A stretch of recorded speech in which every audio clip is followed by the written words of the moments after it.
6,321 కోట్ల రూపాయలు వీళ్ళు ఈ నాడు నేడు పథకం కింద రాష్ట్రంలో ఖర్చు చేయాలని చెప్పి కేంద్ర ప్రభుత్వానికి వీళ్ళు నివేదిక ఇచ్చారు. భారతదేశంలో ఉన్న వివిధ సంస్థలు, కేంద్ర ప్రభుత్వం ప్రత్యేకంగా గవర్నమెంట్ ఆఫ్ ఇండియా గ్రాంట్ ఇచ్చింది 2,500 కోట్ల రూపాయలు. నాబార్డ్ నుంచి ఒక లోన్ తీసుకున్నారు 1,800 కోట్ల రూపాయలు. వరల్డ్ బ్యాంక్ ఒక మంచి ప్రాజెక్ట్ చేస్తున్నారు కదా అని ఎయిడ్ ఇచ్చింది 700 కోట్ల రూపాయలు. సమగ్ర శిక్ష గ్రాంట్ కింద 1000 కోట్లు.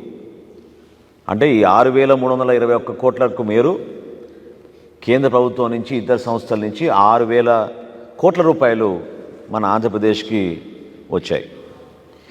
అయితే ఈ ఆగస్టు 16, 2021 ముఖ్యమంత్రి గారు ప్రారంభించిన ఈ పథకం సంవత్సరంలోనే ఈ కార్యక్రమాలన్నీ కూడా పూర్తి చేస్తామని ఆయన బహిరంగంగానే ప్రకటించారు. ఆ కార్యక్రమానికి మళ్ళీ ఇంకోసారి 5 కోట్ల రూపాయలు ఖర్చు పెట్టి ప్రజాధనం వృధా చేసి ప్రతిపక్షాలను విమర్శించి ఆయన చేసిన కార్యక్రమం ఈ రోజుకి 27 నెలలు పూర్తయింది. నాడు నేడు మొదటి విడత అయిపోయింది. రెండో విడతలో 13,860 అదనపు పాఠశాల గదులు నిర్మిస్తామని చెప్పారు. అంటే 2021లో ప్రారంభించిన తర్వాత 13,860 అదనపు పాఠశాల గదులు నిర్మిస్తామని చెప్పారు. ఈరోజు వాస్తవ పరిస్థితి ఏంటంటే 612 పాఠశాలల్లో కాంపౌండ్ వాల్స్ మీ అందరికీ తెలుసు. చాలా ప్రభుత్వ పాఠశాలలో కాంపౌండ్ వాల్స్ లేవు. 6,001 కాంపౌండ్ వాల్స్ నిర్మాణం చేస్తామని ఆ రోజు టెండర్లు పిలిచారు. ఈ రోజు వరకు పూర్తి చేసింది 600. పాఠశాలల్లో ఫర్నిచర్ కానివ్వండి, ఇతర వసతులు కానివ్వండి, 23,221 పాఠశాలలో ఆ రోజు వాళ్ళు గుర్తించి ఈ రోజు వరకు వాళ్ళు పూర్తి చేసుకోగలిగింది 1,174.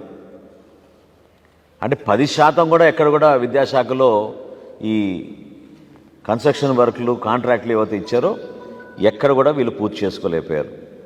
కేంద్ర ప్రభుత్వం మాత్రం వాళ్ళు ఇచ్చిన నిధులు, స్వచ్ఛ విద్యాలయ కార్యక్రమం ద్వారా ప్రభుత్వ పాఠశాలలో మరుగుదొడ్ల నిర్మాణం కోసం వాళ్ళు ఇచ్చిన నిధులు 49,293 టాయిలెట్స్ పూర్తి చేసామని వీళ్ళు సర్టిఫికెట్లు ఇచ్చారు రాష్ట్ర ప్రభుత్వం. ఇది టోటల్గా కేంద్ర ప్రభుత్వం ఇచ్చిన నిధులు. ఇది ఎంత ఆశ్చర్యం కలిగిస్తుందంటే ఆ 6,000 కోట్ల రూపాయలు కేంద్ర ప్రభుత్వం నుంచి, ఇతర సంస్థల నుంచి తీసుకొచ్చిన డబ్బుల్లో ఇప్పటి వరకు వాళ్ళు చేసిన పేమెంటు 3,747 కోట్ల రూపాయలు. 3,747 crores పేమెంట్లు చేశారు వర్కులు పూర్తయినాయని. మరి 2,253 కోట్లు ఎక్కడ పోయినాయో ఎవరికి అర్థం కావడం లేదు.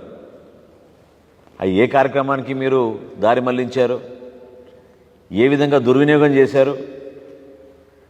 కాంట్రాక్టర్లకి మాత్రం డబ్బులు ఇవ్వలేదు.